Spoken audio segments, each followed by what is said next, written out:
Sesaat lagi kita ikuti ngobrol bareng yang dipersembahkan oleh Radio Rasi FM, radio inspiratif dan informatif yang bisa ditonton di aplikasi X-Space Radio dan juga di rasiofm.co.id.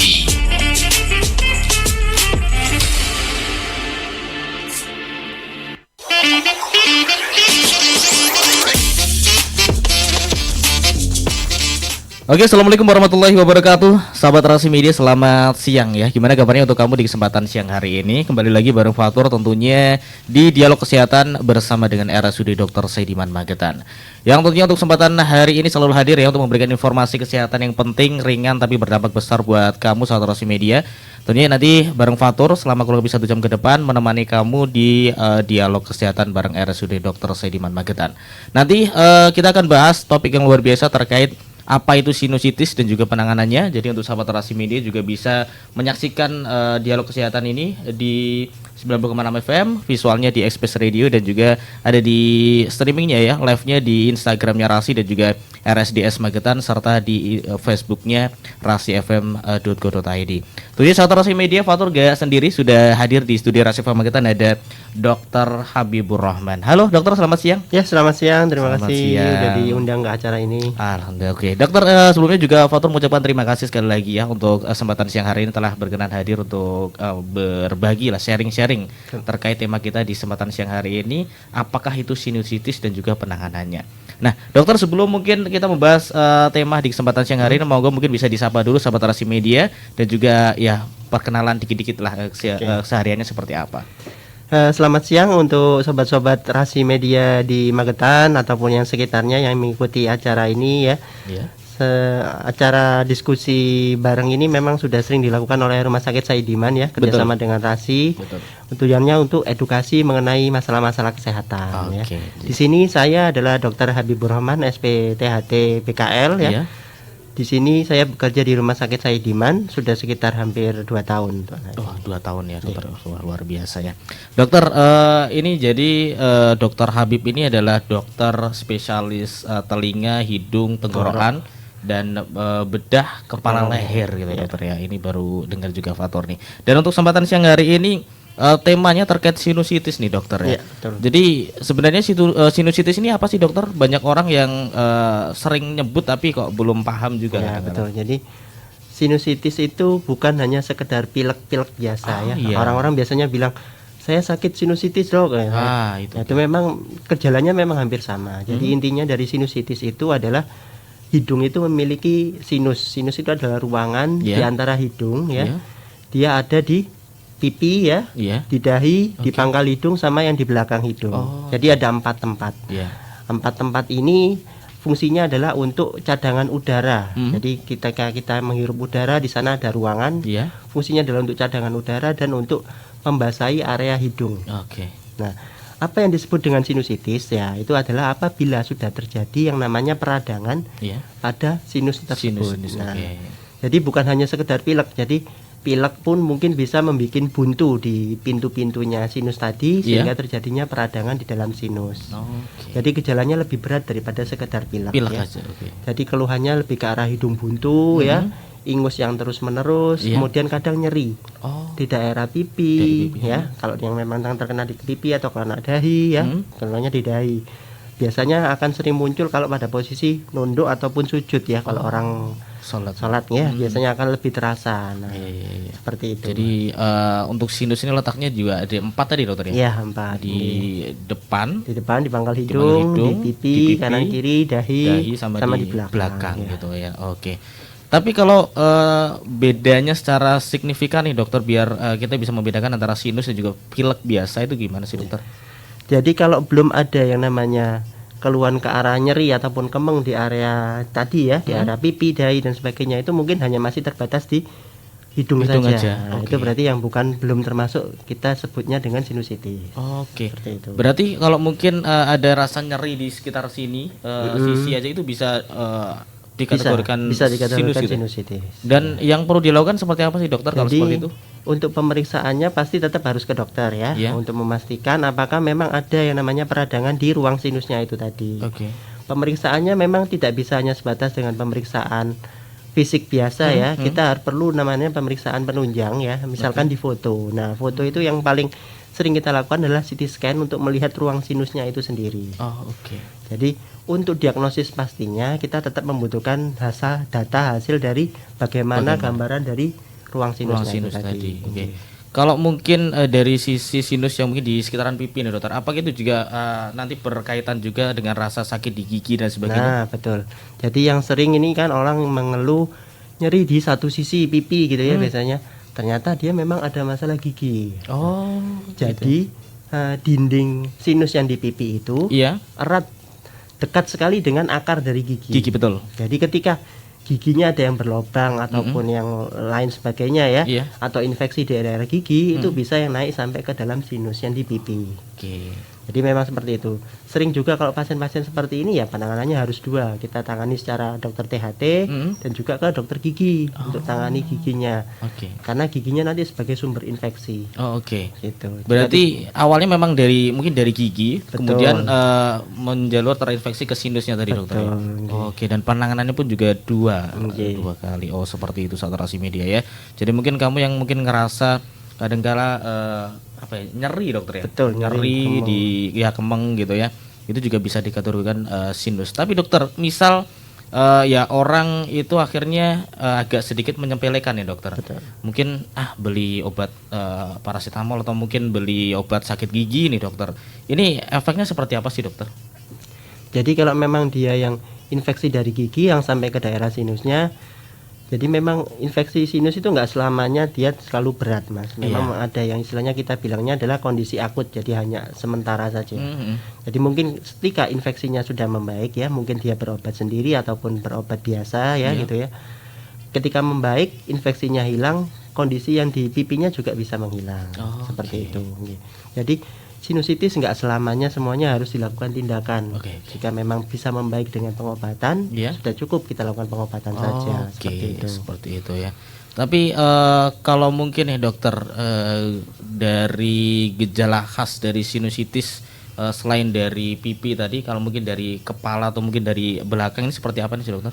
Nah, jadi yang utama untuk kita sebut dengan sinusitis itu adalah apabila sudah ada yang namanya nyeri dari daerah wajah ya. Contohnya itu tadi ya, pipi, dahi ataupun belakang kepala, sini pangkal hidung ya. Kalau itu sudah terjadi berarti menandakan sudah ada masalah di dalam sinusnya. Ketika sudah ada masalah di dalam sinusnya, berarti kita harus mencari tahu apa penyebabnya. Kemungkinannya bisa terjadi karena pileknya yang sangat kental ya, jadi nggak bisa keluar gitu ya. Dia ngerasa buntu tapi ketika bersisi gitu nggak bisa keluar ingusnya, itu mungkin bisa terjadi. Biasanya kita obati dulu coba dengan cuci hidung mas ya. Cuci hidung dikasih cairan seperti cairan infus gitu, disemprotkan ke hidung. Fungsinya untuk membersihkan ingus-ingus yang kental-kental itu tadi. Nah, ketika coba diobati dengan mengencerkan ingus-ingus yang kental tadi, itu harapannya nanti yang menutupi daerah sinus-sinus tadi juga bisa clear bersih gitu ya. Jadi kemungkinan keluhannya bisa hilang seperti itu. Siap.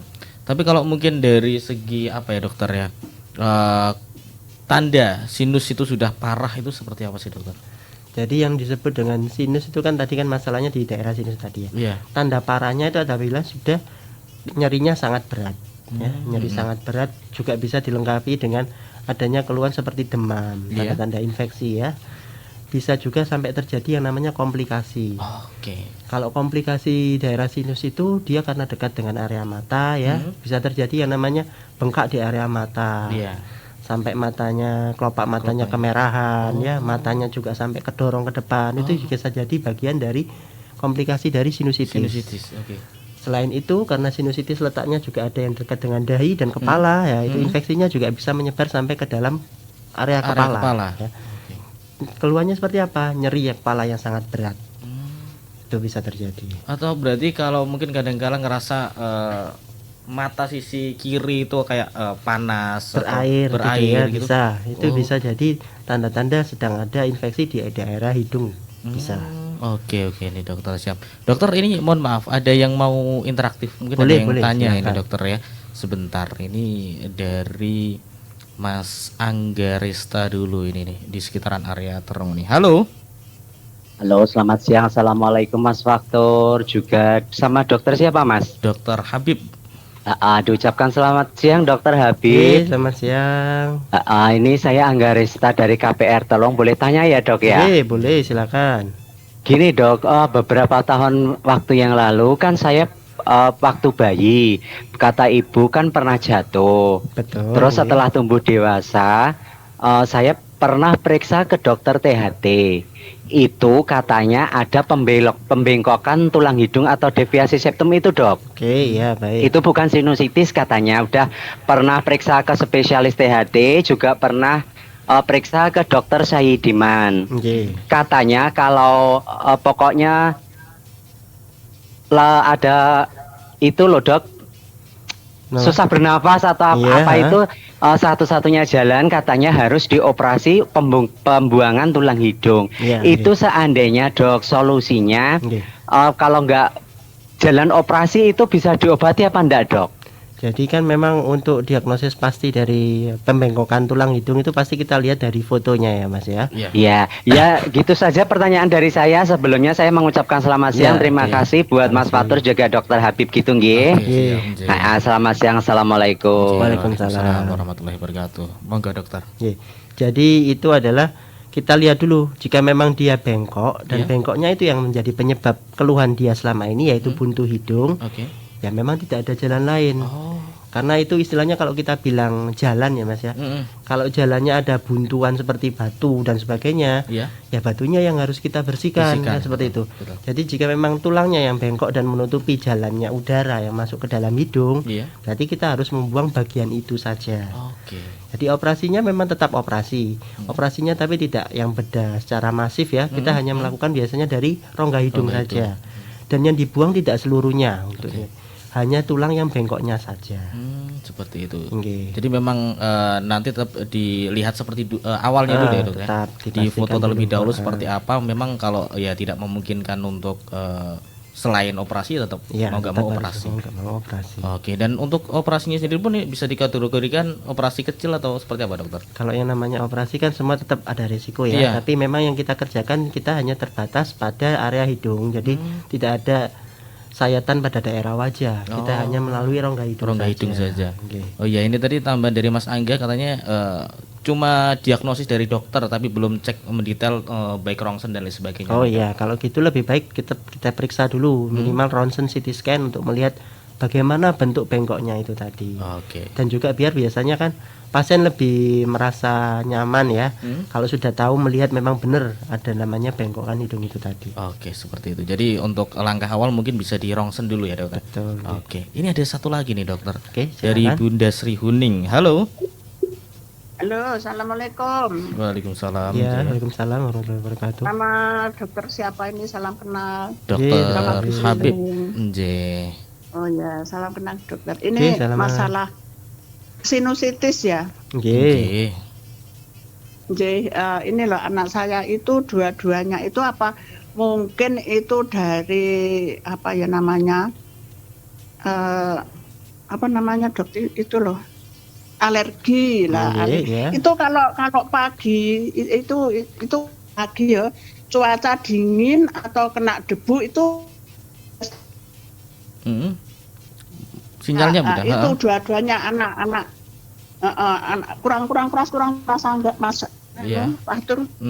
Monggo silakan. Enggak pakai dengar. Iya, silakan. Nah, itu dua-duanya itu kalau kena cuaca dingin atau kena debu atau kena kapuk itu pasti itu gebres-gebres Dok. Tapi enggak sakit. Kalau sudah reda itu hidungnya dipijit-pijit ini sebelah kanan kiri itu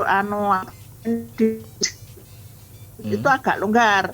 Tapi diperiksa ke dokter itu katanya itu apa sinusitis, tapi dia tidak merasakan apa-apa. Kalau sudah nggak bau apa-apa, cuaca biasa itu kembali normal lagi, justru cuma gebres-gebres gitu loh.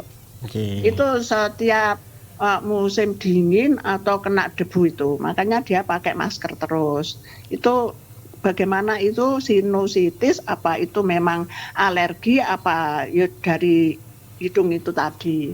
Mohon minta penjelasannya. Makasih waktunya Dok. Assalamualaikum. Waalaikumsalam warahmatullahi wabarakatuh. Gimana nih Dokter?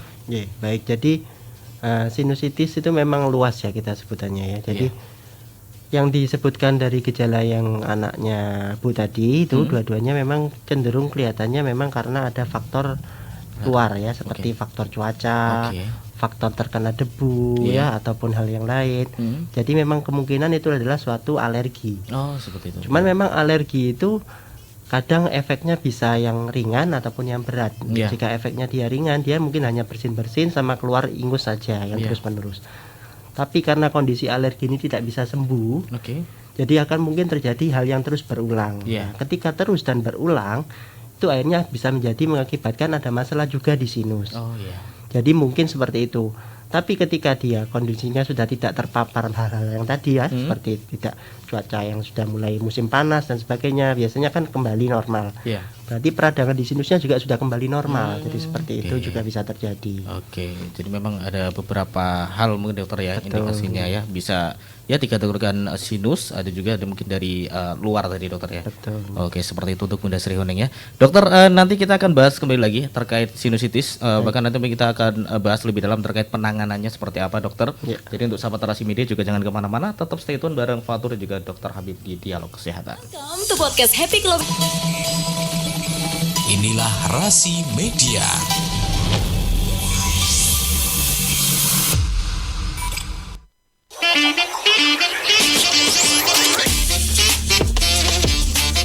Oke, Rasi Media inspiratif dan informatif. Sahabat Rasi Media masih kembali lagi bareng Fatur dan juga Dr. Habibur Rahman ya, spesialis telinga, hidung, tenggorokan, bedah, kepala, leher nih tentunya di Dialog Kesehatan bareng RSUD Dr. Saidiman Magetan. Dr. Habib, melanjutkan pembahasan kita untuk kesempatan siang hari ini. Mungkin Fatur pengen tanya terkait penanganan nanti dan juga pencegahannya juga dokter untuk sinusitis. Kalau sudah kena sinusitis ini dokter, mungkin kalau indikasinya mengarah ke sinusitis, langkah awal yang bisa dilakukan di rumah ini apa dokter? Jadi untuk sinusitis itu sendiri kan ada yang namanya kasusnya masih ringan atau yang kita sebut dengan akut ya, kondisi akut di mana dia keluhannya biasanya kurang dari 12 minggu kita nyebutnya ya. Nah, jika ada keluhan seperti itu, sebetulnya secara kita pedoman untuk penanganannya itu memang diperbolehkan untuk menangani secara mandiri. Penanganan secara mandiri itu contohnya adalah minum vitamin ya. Karena penyebabnya rata-rata kebanyakan adalah virus, di mana dia tidak perlu obat antibiotik. Itu cukup dengan vitamin, kemudian jamu-jamuan herbal, medicine boleh ya. Kemudian yang perlu dilakukan mungkin juga cuci hidung. Cuci hidung yang sering kita kampanyekan di orang THT adalah cuci hidung menggunakan cairan infus ya, di mana dia adalah cairan yang seperti garam ya. Garam yang seperti kondisinya seperti komposisi tubuh. Jadi dia baik dilakukan untuk membersihkan area hidung. Supaya sekret-sekret atau ingus-ingus yang menumpuk di area hidung itu bisa bersih. Nah, dan kondisinya apabila pengobatan secara mandiri tidak menunjukkan hasil, misalkan selama 5 sampai 10 hari tidak ada perbaikan secara kondisi, nah niku baru kita perlu untuk melakukan pemeriksaan mungkin ke vaskes pertama dulu untuk dilakukan pemeriksaan lagi di sana untuk mencari bukti-bukti apakah memang ada keterlibatan masalah di sinus atau tidak, seperti itu. Oke, seperti itu. Jadi mungkin langkah awal di rumah ya tadi bisa dilakukan dengan memberikan obat secara mandiri dokter. Itu tadi juga bisa, dan juga biasanya membersihkan hidung tadi dengan cairan infus ya dokter ya. Nah, kalau mungkin Fatur tanya kapan harus ke dokter, mungkin tadi ya dokter ya, mungkin kurang lebih 5 hari kita obatin sendiri nggak ada perbedaan, itu mungkin bisa ke vaskes pertama dulu. Dan ya nanti kurang lebih kalau sampai parah-parahnya bisa dirujuk ke RS, itu seperti apa dokter? Jadi kalau untuk yang vaskes tingkat pertama sendiri, dia kan akan menentukan bagaimana pasien ini perlu dilakukan rujukan atau tidak ya. Jika memang dirasa perlu pemeriksaan yang lebih lanjut ya, contohnya ke arah kita mau memastikan dia ada terlibatan sinusnya atau tidak ya, itu memang perlu akan dirujuk ke rumah sakit. Nah, di rumah sakit sendiri juga nanti akan kita follow up lagi, kita periksa lagi mulai dari pertama ya, kita pastikan lagi jika memang tidak ada masalah di sinus atau tidak, itu kita periksa juga. Jadi nanti di sana juga akan kita berikan mungkin pengobatan terlebih dahulu ya. Jika kondisinya yang tidak ada tanda-tanda seperti keparahan ya. Nah, keparahan itu sendiri bisa dilihat dari nanti pada waktu pemeriksaan. Jadi yang namanya sinus itu tadi kan masalah di ruangan-ruangannya tadi ya. Jadi kalau pada pemeriksaan awal sudah kita temukan tanda-tanda yang menutup itu ya, seperti contohnya adalah muncul polip. ya. Polip atau yang daging tumbuh di dalam hidung ya. Kemudian ada kemungkinan tumor ya yang bikin itu, ataupun mungkin karena tulang hidungnya bengkok yang sampai menutup ke area sinus, itu juga bisa. Kalau hal-hal yang seperti itu sudah kita temukan pada pemeriksaan awal, biasanya kita akan langsung melakukan pemeriksaan dulu untuk CT scan untuk lebih melihat lagi secara lengkap ya. Sinus-sinus mana saja yang terkena ya. Tadi kan seperti disebutkan kalau sinus itu nggak cuma satu ya. Betul. Ada 4 tempat. Harus kita lihat semuanya, sebelah kanan atau sebelah kiri, atau mungkin dua-duanya yang terkena. Itu kita memang harus melakukan pemeriksaan seperti itu. Seperti itu ya. Jadi memang tetap ya terstruktur ya dokter. Betul, ya. Nggak bisa mungkin langsung ke RS dan sebagainya. Tetap langkah awal ke vaskes pertama dulu. Nanti kalau memang dari mereka arahnya untuk kita rujuk ke RS, mungkin kita tetap harus ikut ya dokter ya. Betul. Ini untuk sinusitis juga masih sama ya dokter ya, bisa ya untuk BPJS ya dokter? Bisa untuk BPJS. Jadi untuk BPJS tidak ada perbedaan untuk penanganan. Oke, siap. Dokter, apakah sinusitis ini juga selalu membutuhkan yang namanya antibiotik nih dokter? Nah, gini. Untuk sinusitis sendiri ini tidak selamanya perlu antibiotik. Jadi antibiotik hanya diberikan apabila kita curiga penyebabnya adalah suatu bakteri. Karena yang namanya penyebab dari virus itu tidak perlu untuk pemberian antibiotik. Betul. Dimana kalau yang namanya penyebabnya adalah kemungkinan dari bakteri, itu gejalanya adalah lebih berat.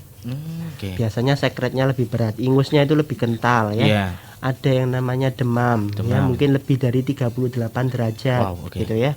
Ada nyeri kepala yang berat itu juga bisa ya, ataupun nyeri wajah atau yang lain sebagainya, itu bisa tandanya. Terus kemudian ada yang namanya pemeriksaan lab juga. Pemeriksaan lab dilihat apakah memang leukositnya naik ya, sel darah putihnya naik atau tidak, atau mungkin endapan darahnya juga tinggi atau enggak. Itu yang untuk menunjukkan dia memang ada infeksi karena bakteri atau tidak. Jadi memang jika tidak karena bakteri, kita tidak memberikan antibiotik. Meskipun dia juga sudah termasuk yang namanya sinusitis ya. Biasanya hanya kita anjurkan untuk cuci hidung ya. Kemudian obat-obatan untuk mengencerkan ingus ya, seperti obat pilek pada umumnya itu tadi. Hanya itu saja, kita tidak memberikan antibiotik. Jadi memang tidak selalu berkaitan dengan antibiotik tadi dokter ya. Karena memang ini sinusitis ini termasuk ya virus tadi dokter. Virus bukan kuman atau bakteri tadi ya. Seperti itu. Nah, tapi dokter, mungkin selain obat nih, ada nggak sih terapi yang bisa dilakukan buat sinusitis mungkin seperti kalau ngerasa kemeng di di muka, di pipi, kemudian di bahu sini, akhirnya kita milih pijet dan lain sebagainya, itu bisa nggak sih dokter? Jadi memang terapi untuk sinusitis itu kadang kita juga berkonsultasi dengan fisioterapi. Nah, di mana fisioterapi ini tujuannya adalah untuk membantu pengeluaran cairan yang terjebak di dalam sinus tadi. Bisa dengan disinar ya, ataupun apa ya. Tapi kalau untuk yang masalah pijat secara mandiri itu sih tidak ada hubungannya. Tidak ada hubungannya masalah sinus ya. Cuman memang yang namanya nyeri itu memang kadang ada yang namanya nyerinya sampai menjalar terasa di tempat yang lain ya. Nah, itu memang tidak apa-apa kalau memang mau mengobati nyerinya saja ya. Tapi secara untuk mengobati penyebabnya tidak bisa seperti itu. Jadi memang harus mungkin ke fisioterapi dulu untuk membantu mengeluarkan ingus-ingus yang terjebak di dalam hidung. Itu biasanya kita juga tawarkan terapi ke fisioterapi jika memang ternyata pengobatan masih kurang memberikan hasil ya, seperti itu. Jadi memang kalau ada ngerasa kemeng, linu di nyeri di bahu atau mungkin di leher itu, terus kita milih pijet, ya itu nggak ada hubungannya nanti untuk sinusnya ya dokter ya. Mungkin bisa mengurangi untuk nyerinya tadi ya, kemengnya tadi. Seperti itu ya. Jadi Sahabat Rasi Media memang ya boleh-boleh aja ya dokter sebenarnya ya. Tapi memang nanti nggak ada hubungannya ya untuk sinus Sahabat Rasi Media. Untuk pencegahan nih dokter pengen tanya mungkin cara paling efektif nih untuk mencegah sinus itu apa aja sih dokter? Jadi untuk masalah sinus sendiri ini kan penyebabnya bermacam-macam ya. Jadi kalau memang karena penyebabnya adalah seperti istilahnya kalau di dunia medis itu dibilang adalah dia suatu radang. Jadi kita harus menghentikan peradangannya. Dengan cara apa? Cuci hidung yang lebih sering ya. Supaya tidak, kan kita hidup ini nggak cuma di dalam rumah ya. Kita pasti berjalan ya, bersosialisasi. Udara-udara itu juga bisa memberikan yang namanya radang terhadap hidung kita. Jadi kan sering ada yang merasa kok waktu saya masih muda nggak ada keluhan, kenapa kok seketika usia tua baru mulai ada keluhan ya? Karena penumpukan itu tadi sudah karena terlalu lamanya kita kena udara dari luar ya, akhirnya muncul gejala. Termasuk seperti yang dengan kelainan bentuk tulang hidung yang bengkok. Betul. Waktu kecil kok nggak ada keluhan, padahal bengkoknya kan sejak kecil ya, sejak lahir. Ya karena itu tadi mungkin awalnya belum ada peradangan di area hidungnya, karena mungkin dia masih belum terlalu terekspos pada dunia luar, seperti itu. Jadi memang cuci hidung itu baik karena dia bisa membantu untuk mengurangi radang yang terjadi di dalam hidung. Selain itu mungkin kalau ada riwayat alergi, tentu saja berarti kita harus menghindari penyebab-penyebab alerginya ya. Terus kalau misalkan dia alerginya terhadap debu, ya berarti kemana-mana harus pakai masker. Kalau alergi dingin berarti di tempat dingin harus pakai masker supaya udara yang dihirup nggak terlalu dingin seperti itu. Oke, jadi memang untuk pencegahannya pun juga cukup simpel sebenarnya dokter ya. Tapi ya memang kadang-kadang kita sering menyepelekan dan juga kadang enggak ngeh gitu ya. Jadi itu saturasi media, apalagi untuk masyarakat Magetan sendiri yang lingkupnya juga kadang berdebu dan juga dingin gitu ya. Mungkin tadi lebih disarankan pakai masker gitu ya dokter ya, ketika berkendara dan atau keluar gitu ya dokter ya. Di sini memang saya lebih sering menemukan pasien-pasien yang dari area tempat tinggi. Oh iya ya, rata-rata kayak gitu dokter. Dia ketika di rumah sakit, tapi ketika sekolah enggak apa-apa. Karena sekolahnya mungkin di area bawah atau di Madiun gitu ya. Ya itu yang sulit ketika dia pulang ke rumah sakit. Itu. Jadi memang ada benar-benar ada kaitan terkait tadi ya suhu ya dokter ya. Udara dingin tadi ya untuk sinus ya. Oke, seperti itu. Berarti untuk kalau seperti itu cara penanganannya di rumah seperti apa nih dokter? Nah itu yang sulit. Kalau memang ternyata cuci hidung ataupun pengobatan mandirinya tidak memberikan hasil, ya berarti kita harus mulai melakukan pemeriksaan apa saja yang kira-kira bisa membuntu sinusnya itu tadi. Jika memang ternyata ada yang kira-kira membuntu, ya hal itu harus kita lakukan tindakan di sana. Seperti itu. Siap, seperti itu saturasi media ya. Oke, dokter, ini nanti kita juga akan bahas kembali lagi ya, terkait sinus. Jadi untuk saturasi media juga jangan kemana-mana, tetap bareng Fatur dan juga Dokter Habib di Dialog Kesehatan. Rasi media, dan informatif.